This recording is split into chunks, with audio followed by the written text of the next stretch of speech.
नीति वचन अध्याय 22। बड़े धन से अच्छा नाम अधिक चाहने योग्य है, और सोने चांदी से औरों की प्रसन्नता उत्तम है। धनी और निर्धन दोनों में एक समानता है, यहोवा उन दोनों का करता है। चतुर मनुष्य विपत्ति को आते देखकर छिप जाता है, परंतु भोले लोग आगे बढ़कर दंड भोगते हैं। नम्रता और यहोवा के भय मानने का फल धन, महिमा और जीवन होता है। टेढ़े मनुष्य के मार्ग में कांटे और फंदे रहते हैं, परंतु जो अपने प्राणों की रक्षा करता वह उनसे दूर रहता है। लड़के को उसी मार्ग की शिक्षा दे जिसमें उसको चलना चाहिए, और वह बुढ़ापे में भी उससे न हटेगा। धनी निर्धन लोगों पर प्रभुता करता है, और उधार लेने वाला उधार देने वाले का दास होता है। जो कुटिलता का बीज बोता है वह अनर्थ ही काटेगा, और उसके रोष का सोटा टूटेगा। दया करने वाले पर आशीष फलती है, क्योंकि वह कंगाल को अपनी रोटी में से देता है। ठट्ठा करने वाले को निकाल दे, तब झगड़ा मिट जाएगा, और वाद विवाद और अपमान दोनों टूट जाएंगे। जो मन की शुद्धता से प्रीति रखता है और जिसके वचन मनोहर होते हैं, राजा उसका मित्र होता है। यहोवा ज्ञानी पर दृष्टि करके उसकी रक्षा करता है, परंतु विश्वासघाती की बातें उलट देता है। आलसी कहता है, बाहर तो सिंह होगा, मैं चौक के बीच घात किया जाऊंगा। व्यभिचारिणी का मुंह गहरा गड्ढा है, जिससे यहोवा क्रोधित होता है वही उसमें गिरता है। लड़के के मन में मूर्खता की गांठ बंधी रहती है, परंतु अनुशासन की छड़ी के द्वारा वह खोलकर उससे दूर की जाती है। जो अपने लाभ के निमित्त कंगाल पर अंधेर करता है और जो धनी को भेंट देता, वे दोनों केवल हानि ही उठाते हैं। बुद्धिमान की बातें कान लगाकर बुद्धिमानों के वचन सुन, और मेरी ज्ञान की बातों की ओर मन लगा। यदि तू उसको अपने मन में रखे और वे सब तेरे मुंह से निकला भी करे, तो यह मन भावनी बात होगी। मैंने आज इसलिए ये बातें तुझको बताई है कि तेरा भरोसा यहोवा पर हो।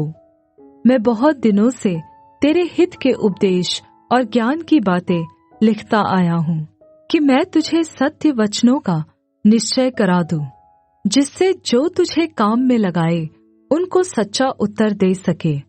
कंगाल पर इस कारण अंधेर न करना कि वह कंगाल है, और न दीन जन को कचहरी में पीसना, क्योंकि यहोवा उनका मुकदमा लड़ेगा, और जो लोग उनका धन हर लेते हैं उनका प्राण भी वह हर लेगा। क्रोधी मनुष्य का मित्र न होना, और झट क्रोध करने वाले के संग न चलना। कहीं ऐसा न हो कि तू उसकी चाल सीखे और तेरा प्राण फंदे में फंस जाए। जो लोग हाथ पर हाथ मारते हैं और कर्जदार के उत्तरदायी होते हैं, उनमें तू न होना। यदि तेरे पास भुगतान करने के साधन की कमी हो, तो क्यों न साहूकार तेरे नीचे से खाट खींच ले जाए। जो सीमा तेरे पुरखाओं ने बांधी हो, उस पुरानी सीमा को न बढ़ाना। यदि तू ऐसा पुरुष देखे जो कामकाज में निपुण हो, तो वह राजाओं के सम्मुख खड़ा होगा, छोटे लोगों के सम्मुख नहीं।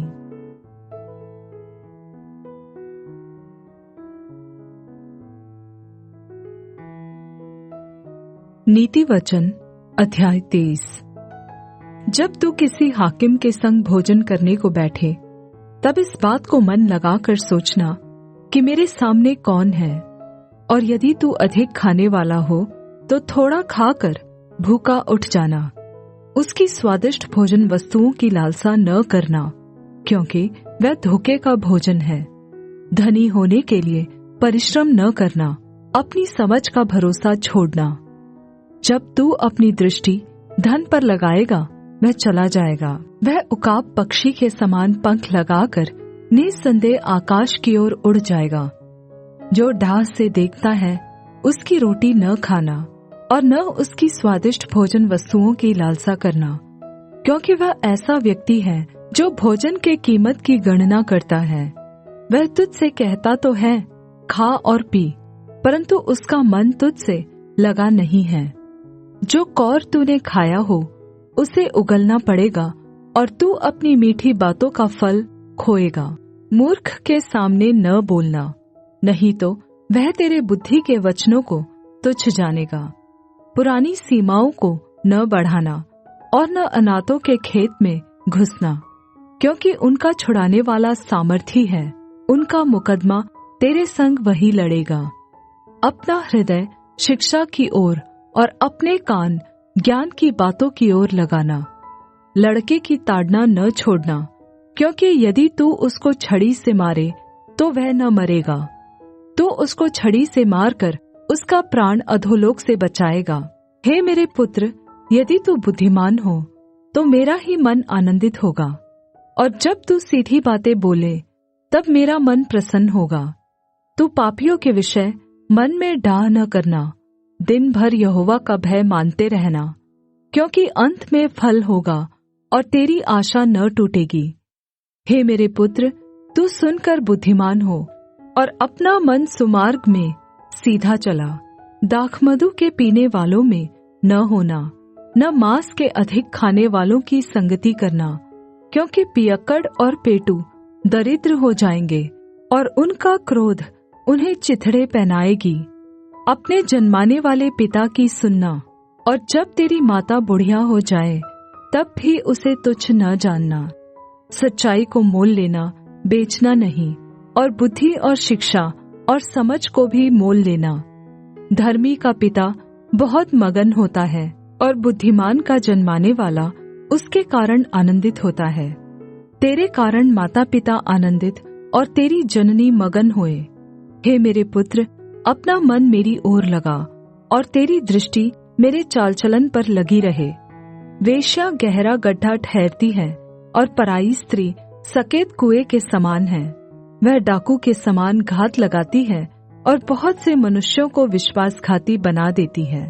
कौन कहता है हाय, कौन कहता है हाय हाय, कौन झगड़े रगड़े में फंसता है, कौन बकबक करता है, किसके अकारण घाव होते हैं, किसकी आंखें लाल हो जाती हैं।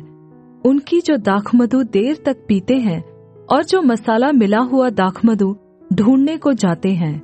जब दाखमधु लाल दिखाई देता है और कटोरे में उसका सुंदर रंग होता है, और जब वह धार के साथ उंडेला जाता है तब उसको न देखना, क्योंकि अंत में वह सर्प के समान डसता है और करैत के समान काटता है। तू विचित्र वस्तुएं देखेगा और उल्टी सीधी बातें बकता रहेगा, और तू समुद्र के बीच लेटने वाले या मस्तूल के सिरे पर सोने वाले के समान रहेगा। तू कहेगा कि मैंने मार तो खाई परंतु दुखित न हुआ, मैं पिट तो गया परंतु मुझे कुछ सुधि न थी। मैं होश में कब आऊं, मैं तो फिर मदिरा ढूंढूंगा।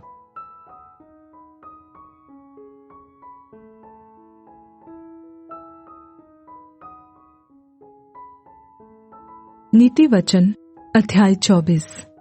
बुरे लोगों के विषय में डाह न करना और न उसकी संगति की चाह रखना, क्योंकि वे उपद्रव सोचते रहते हैं और उनके मुंह से दुष्टता की बात निकलती है। घर बुद्धि से बनता है और समझ के द्वारा स्थिर होता है। ज्ञान के द्वारा कोठरियां सब प्रकार की बहुमूल्य और मनोहर वस्तुओं से भर जाती है। वीर पुरुष बलवान होता है, परंतु ज्ञानी व्यक्ति बलवान पुरुष से बेहतर है।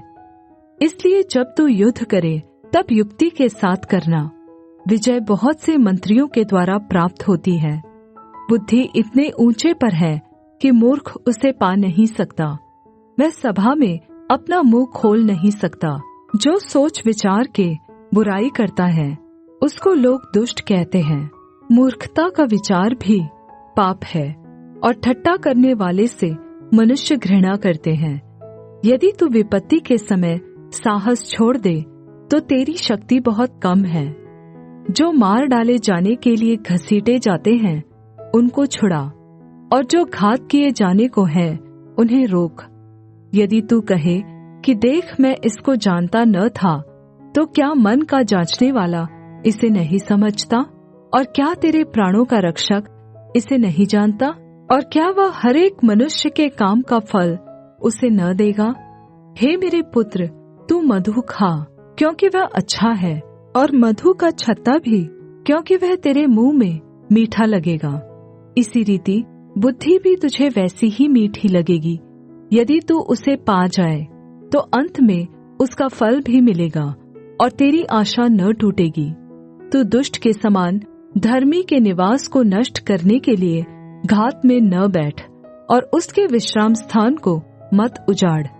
क्योंकि धर्मी चाहे 7 बार गिरे तो भी उठ खड़ा होता है, परंतु दुष्ट लोग विपत्ति में गिरकर पड़े ही रहते हैं। जब तेरा शत्रु गिर जाए तब तू आनंदित न हो, और जब वह ठोकर खाए तब तेरा मन मगन न हो। कहीं ऐसा न हो कि यहोवा यह देखकर अप्रसन्न हो और अपना क्रोध उस पर से हटा ले। कुकर्मियों के कारण मत कुढ़, दुष्ट लोगों के कारण डाह न कर, क्योंकि बुरे मनुष्य को अंत में कुछ फल न मिलेगा। दुष्टों का दीपक बुझा दिया जाएगा।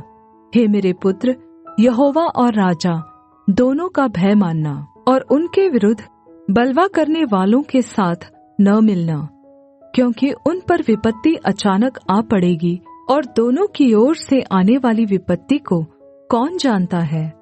बुद्धिमान की और भी बातें। बुद्धिमानों के वचन यह भी है, न्याय में पक्षपात करना किसी भी रीति से अच्छा नहीं। जो दुष्ट से कहता है कि तू निर्दोष है, उसको तो हर समाज के लोग श्राप देते और जाति जाति के लोग धमकी देते हैं। परंतु जो लोग दुष्ट को डांटते हैं उनका भला होता है, और उत्तम से उत्तम आशीर्वाद उन पर आता है। जो सीधा उत्तर देता है वह होठों को चूमता है। अपना बाहर का कामकाज ठीक करना और अपने लिए खेत को भी तैयार कर लेना, उसके बाद अपना घर बनाना। व्यर्थ अपने पड़ोसी के विरुद्ध साक्षी न देना और न उसको फुसलाना। मत कह, जैसा उसने मेरे साथ किया वैसा ही मैं भी उसके साथ करूँगा, और उसको उसके काम के अनुसार पलटा दूंगा। मैं आलसी के खेत के पास से और निर्बुद्धि मनुष्य की दाख की बारी के पास होकर जाता था, तो क्या देखा कि वहां सब कहीं कटीले पेड़ भर गए हैं, और वह बिच्छू पौधों से ढाक गई है, और उसके पत्थर का बाड़ा गिर गया है। तब मैंने देखा और उस पर ध्यानपूर्वक विचार किया। हाँ, मैंने देखकर शिक्षा प्राप्त की। छोटी सी नींद, एक और झपकी, थोड़ी देर हाथ पर हाथ रख के लेटे रहना, तब तेरा कंगालपन डाकू के समान और तेरी घटी हथियारबंद के समान आ पड़ेगी।